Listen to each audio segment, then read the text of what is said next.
안녕하세요, 펀투워치입니다. 이제 곧 민족의 명절 추석인데요. 이번 2020년은 코로나19로 인해 다른 지역에 계신 가족과 함께 보내지 못하는 분들도 많이 계실 것 같아요. 코로나가 빠르게 종식되기를 기대하며 추석 연휴에 알아두면 좋은 응급처치 꿀팁 공유드리도록 하겠습니다. 추석뿐만 아니라 연휴가 되면 응급의료센터에 내원 환자가 늘어난다고 합니다. 그 이유는 다양하지만 명절에 가족이 모여 음식을 다 같이 먹으면서 과식, 소화불량, 장염, 복통, 알레르기, 염좌, 열 등의 질환뿐 아니라 벌초를 하면서 벌에 쏘이거나 뱀에 물리는 사건 사고도 많다고 합니다. 명절에 송편이나 다양한 음식을 먹다가 갑자기 기도가 막히는 사고가 많이 발생하는데요. 총각을 다투는 시점에서 응급차만 기다리기엔 다급하겠죠? 그래서 만약 음식을 먹다가 기도가 막혔다면 기침을 하도록 유도하고 기침이 불가능할 땐 응급처치법인 하임리히법을 실시하도록 해야 합니다. 하임리히법은 환자가 성인인지 소아인지에 따라 달라지는데 성인 환자는 뒤에서 감싸듯 안고 한 손은 주먹을 쥐고 다른 한 손은 주먹 쥔 손을 감싸 환자의 명치와 배꼽 중간 지점에 대고 위로 밀쳐 올려야 합니다.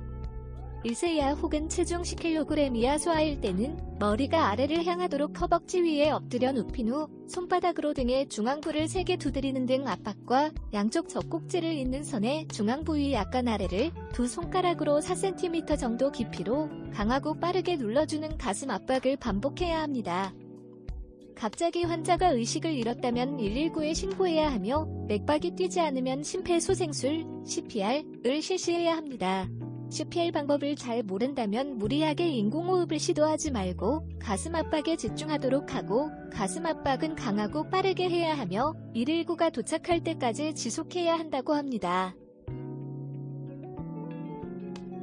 명절 음식을 만드는 과정에서 불에 그을리거나 기름이 튀어 화상을 입는 경우가 많은데 그럴 땐 통증이 감소할 때까지 우선 화상 부위에 찬물을 10분 이상 흘려주도록 해야 합니다.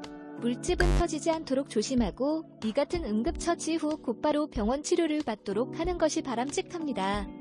얼음찜질은 하지 말고 임의적으로 소주, 된장, 연고 등도 바르지 않도록 해야 하며 시계, 반지 등의 장신구는 피부가 붓기 전 빨리 제거하고 화상 부위는 바세린이나 거즈로 덮어 붕대로 감은 뒤 병원으로 이동하는 것이 좋습니다. 벌초를 하다가 종종 벌에게 쏘이는 분들이 발생됩니다. 벌에게 쏘이면 국소적으로 가렵거나 통증이 나타나거나 붓는데 문제는 벌독으로 알레르기 반응이 일어났을 때라고 합니다. 호흡곤란, 복통, 구토, 어지럼증 등의 쇼크 증상이 나타나면 생명을 위협받을 수 있는 상황이니 즉시 의료기관으로 이동하는 것이 좋습니다. 또한 병원으로 이동하는 동안에는 응급처치로 물린 부위의 벌침을 찾은 뒤 신용카드 등으로 피부를 긁어내듯 제거하고 얼음 주머니를 올려놓아야 한다고 합니다. 또한 벌초를 하다가 간혹 뱀에게 물리는 경우가 있습니다. 뱀의 형태와 물린 자국을 통해 독사 여부를 재빨리 확인해야 합니다. 뱀의 머리가 삼각형이고 물린 앞쪽에 2개의 이빨 자국이 있으면 독사이며 독사에 물렸다면 독이 퍼지지 않도록 하는 것이 중요합니다. 환자를 눕혀 안정시킨 뒤 물린 곳에서 5에서 10cm 위에 적당한 압력을 가해 붕대 등으로 묶어 독이 더 퍼지지 않도록 하고 몸을 고정시키고 손상 부위가 심장보다 낮게 한 상태에서 신속하게 병원으로 이동해야 합니다. 단, 벌이나 뱀 등에 물리면 의식 저하가 일어날 수 있으니 음식이나 음료수 등은 주지 않는 것이 좋습니다. 지금까지 추석 때 발생할 수 있는 응급 상황에 대한 처치 꿀팁을 소개해드렸는데요. 구독, 좋아요 잊지 마시고 또 유용하고 재미있는 정보를 가지고 돌아오겠습니다. 이상 펀투워치였습니다.